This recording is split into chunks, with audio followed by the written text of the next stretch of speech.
అన్న ఇక్కడ జనసేన పార్టీ పోటీ చేస్తే 2028 ఎన్నికల్లో మీరు సపోర్ట్ చేస్తారా? చేయము. ఎందుకని? బీజేపీకే చేస్తాం. ఎందుకంటే బీజేపీ ప్రభుత్వం చాలా మంచిగా చేస్తుంది. ఎందుకంటే మన ఇండియా మొత్తంకే బీజేపీ మొత్తమే వస్తుంది. ఇంకా నరేంద్ర మోడీ కంటే యోగి ఆదిత్య వచ్చిందే చాలా మంచిగా ఉంటుంది మేము అనుకుంటున్నాం. యోగి ఆదిత్య రావాలని అనుకుంటున్నాం. ఓకే, మరి ఇక్కడ జనసేన పార్టీ, బీజేపీ, టీడీపీ కూడా ఎన్డీఏ వస్తుందా అని చెప్తున్నారు. ఈ తెలంగాణ ఆంధ్రాని చేసింది మామూలుగా అయితే చంద్రబాబు నాయుడు. ఆయన చంద్రబాబు నాయుడుకి తెలిసినంత ఎవరికి ఏం తెలియదు. వీళ్ళంతా డంబి. ఇక ఓకే, మొత్తానికి అయితే బీజేపీ వస్తుంది. బీజేపీ అంతా చేతిలోనే ఉంటుంది. ఆదిత్య రావాలని మేము కోరుకుంటున్నాం. కానీ ఇక్కడ బీజేపీని అసలు రానివని కూడా కాంగ్రెస్ కానీ, బీఆర్ఎస్ కానీ, టీఆర్ఎస్ నాయకులు అంటున్నారు. వాళ్ళందరి చేత ఎవరి వల్ల కాదన్న. ఇది ఇండియా మొత్తము బీజేపీ వస్తుంది, ఏది రాదు. ఇక 2028లో ఇక్కడ సీఎం ఎవరు అవుతారు తెలంగాణలో అన్న? ఒక రాబోయే కాలంలో ఒక 10 years లోపల మ్యాక్సిమం బీజేపీ వస్తుంది. నెక్స్ట్ ఇయర్ రేవంత్ రెడ్డి సారే వస్తాడు. ఎందుకంటే రేవంత్ రెడ్డి సారు చాలా మంచిగా చేస్తాడు.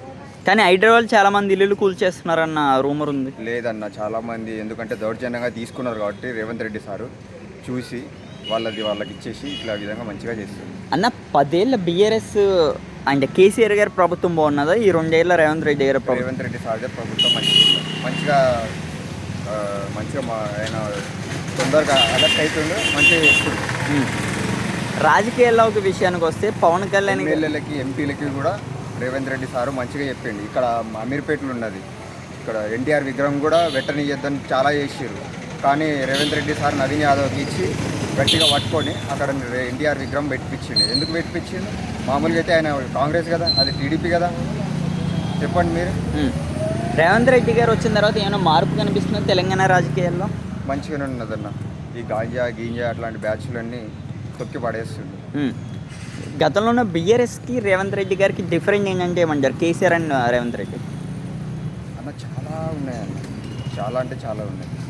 ఇప్పుడు ఇక్కడ జనసేన వస్తే పవన్ కళ్యాణ్ గారు ఒకవేళ జనసేన పార్టీ పోటీ చేస్తుంది, రేవంత్ రెడ్డి గారితో పొత్తు జనసేన ఒకటే రాదన్న, టీడీపీ జనసేన రెండు వచ్చి మ్యాక్సిమం నేను అనుకుంటున్నాను.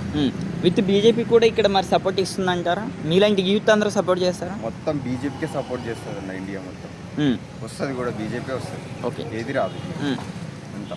అలాగే ఇక్కడ మరి బీఆర్ఎస్ అంటుంది నెక్స్ట్ వచ్చేది మాదే అని. వస్తాయన్న, పైసలు ఉన్న వాళ్ళు ఇంకా ఏం చేయాలి అర్థం కాదు కదా వాళ్ళకి. బ్లాక్ మనీ ఇట్లా ఏదో ఒకటి చేయడానికి వస్తారు. ఇక ఏంటి బ్లాక్ మనీ ఏంటి? బ్లాక్ మనీ అంటే వాళ్ళ దగ్గర పైసలు ఉన్నాయి, ఏం చేయాలి అర్థం కాక ఇట్లా రోడ్లు పైకి వచ్చి ఇట్లా చేస్తారు. మంచి చేయాలనుకున్న వాళ్ళైతే కనుక పేదవాళ్ళకి ఇచ్చుకుంటే చేస్తేనే అయిపోతుంది కదా. రేవంత్ రెడ్డి గారిలో మీకు నచ్చే క్వాలిటీ ఏంటన్న?